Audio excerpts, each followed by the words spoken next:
Hello, আজকের ভিডিওতে আমি আপনাদের দেখাবো কিভাবে ডোমস টেম্পারা কালার দিয়ে আমি এই পেন্টিংটি করেছি। তো ভিডিওটা শুরু করার আগে যদি আপনারা আর্ট, পেইন্টিং আর হাতের কাজ ভালোবাসেন তাহলে চ্যানেলটা সাবস্ক্রাইব করে পাশে থাকুন।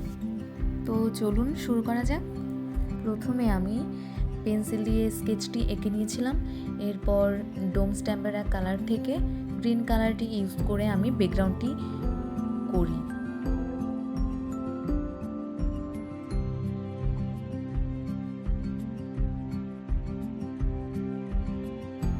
আচ্ছা, এই ডোমস টেম্পারা কালারগুলোর সুবিধা অসুবিধাগুলো নিয়ে আমি আজকে একটু আলোচনা করি। তো এই রঙগুলো খুব স্মুথ ব্লেন্ড হয়। স্কিন টোন, ব্যাকগ্রাউন্ড বা হালকা গ্রেডিয়েন্ট করতে গেলে রঙগুলো সহজে মিশে যায়। এটা টেম্পারার বড় একটা প্লাস পয়েন্ট। আরেকটা সুবিধা হলো এটা বাজেট ফ্রেন্ডলি। স্টুডেন্ট বা যারা নিয়মিত প্র্যাকটিস করেন তাদের জন্য ডোমস টেম্পারা কালারগুলো একটি ভালো অপশন হতে পারে।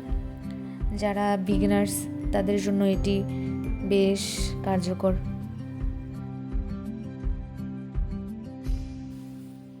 এই রঙগুলো দ্রুত শুকায়, তাই লেয়ার দিয়ে কাজ করতে বেশ সুবিধা হয়, সময়ও বেশি লাগে না। তবে এই রঙগুলো পানির সাথে খুবই রিয়্যাক্ট করে। শুকানোর পর পানির সংস্পর্শে আসলে রঙগুলো উঠে যায় এবং বিভিন্ন এরিয়াতে ছড়িয়ে পড়ে। এই রঙগুলো ক্যানভাসে ইউজ করার জন্য প্রযোজ্য নয়। আর সবচেয়ে যে বিষয়টি ইম্পর্ট্যান্ট, এই রঙগুলো দিয়ে ভুলেও কিন্তু ফেব্রিক পেইন্ট করার কথা ভাবা যাবে না। এগুলো একদমই ফেব্রিকের জন্য নয়, শুধুমাত্র যারা পেইন্টিং করতে ভালোবাসেন তারা প্র্যাকটিসের জন্য এই রঙগুলো ইউজ করতে পারবেন।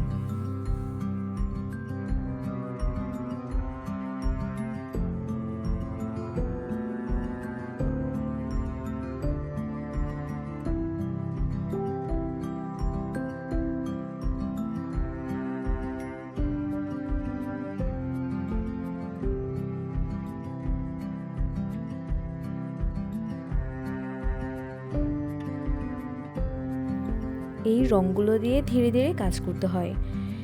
এই কাজটি আমি আর্ট পেপারে করেছিলাম। দুটি রং একসাথে ব্লেন্ড করতে হলে খুবই সামান্য পরিমাণে পানি ব্রাশে লাগিয়ে তবেই ব্লেন্ড করতে হয়। তো ধাপে ধাপে আমার প্রতিটি অংশে রং করা প্রায় কমপ্লিট।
প্রতিটি অংশে রং করা শেষে ডোমস টেম্পারা কালার থেকে আমি ব্ল্যাক কালারটা নিয়ে হাইলাইট করি।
একটু সামান্য কলকার কাজ করে থাকি, তো আমি ভাবলাম বিনাটাতে যদি একটু কলকা করে দেওয়া যায় দেখতে বেশ সুন্দর লাগবে, তাই আমি এই বিনাটিতেও কিছুটা কলকা করে দিই এবং মা সরস্বতীর যে শাড়ির আঁচল সেখানেও কিছুটা কলকার কাজ করি।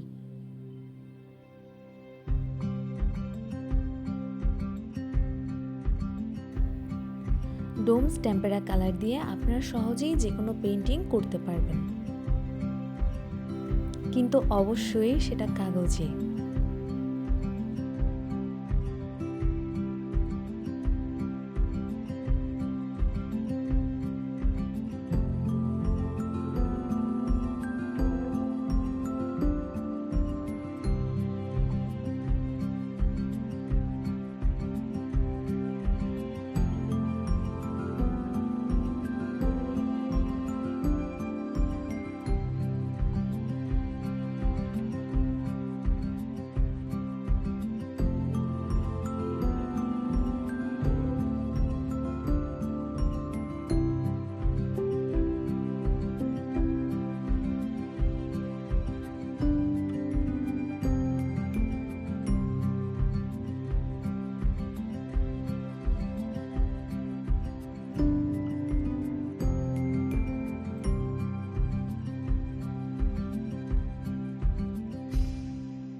আমার এই কাজটি আপনাদের কেমন লেগেছে অবশ্যই জানাবেন।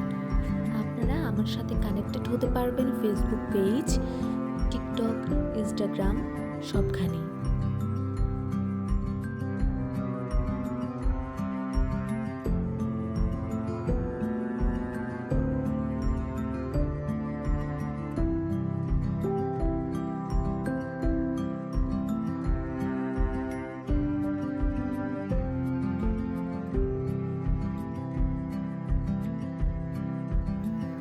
ভিডিওতে ভয়েস ওভার দিতে আমি একদমই কমফোর্ট নই, তবুও আমি কিছুটা চেষ্টা করলাম।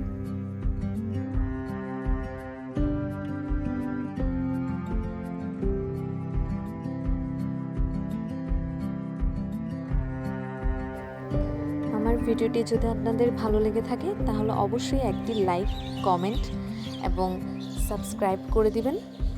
তো ভালো থাকবেন সবাই, দেখা হবে পরের কোনো একটি ভিডিওতে।